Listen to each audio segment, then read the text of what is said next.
আসসালামু আলাইকুম। Homemade food by আফরাস মামে সবাইকে স্বাগতম। আজকে আমি সানার সন্দেশ রেসিপিটি সবার সাথে শেয়ার করব। সানার সন্দেশের জন্য এখানে আমি 2 কেজি দুধের ছানা কেটে নিয়েছি। ছানাগুলো ভালোভাবে মাখিয়ে মুথে নিতে হবে। এরপর একটি কড়াইয়ে 1/2 কেজি দুধ দিয়ে দিতে হবে। দুধটা ভালোভাবে জাল করে অর্ধেক করে নিতে হবে।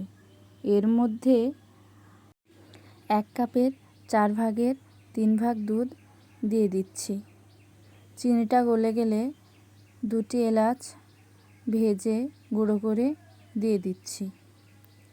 এলাচ দেওয়ার কারণে একটা সুন্দর স্মেল আসবে।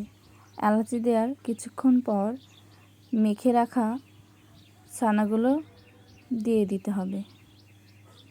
দুধের মধ্যে ছানা দেওয়ার পর ভালোভাবে দুধের সাথে ছানাটি মিক্স করে নিতে হবে।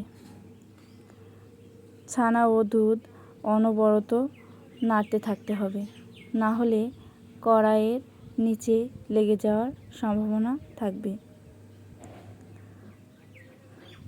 অনবরত নাড়তে নাড়তে যখন ছানা থেকে রস টেনে যাবে তখন মিষ্টিগুলো নামিয়ে নিতে হবে।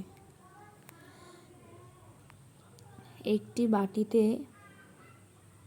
বাটার পেপার দিয়ে গরম গরম ছানার সন্দেশ ঢেলে দিতে হবে। সন্দেশ ঢালার পর ভালোভাবে সেট করে নিতে হবে।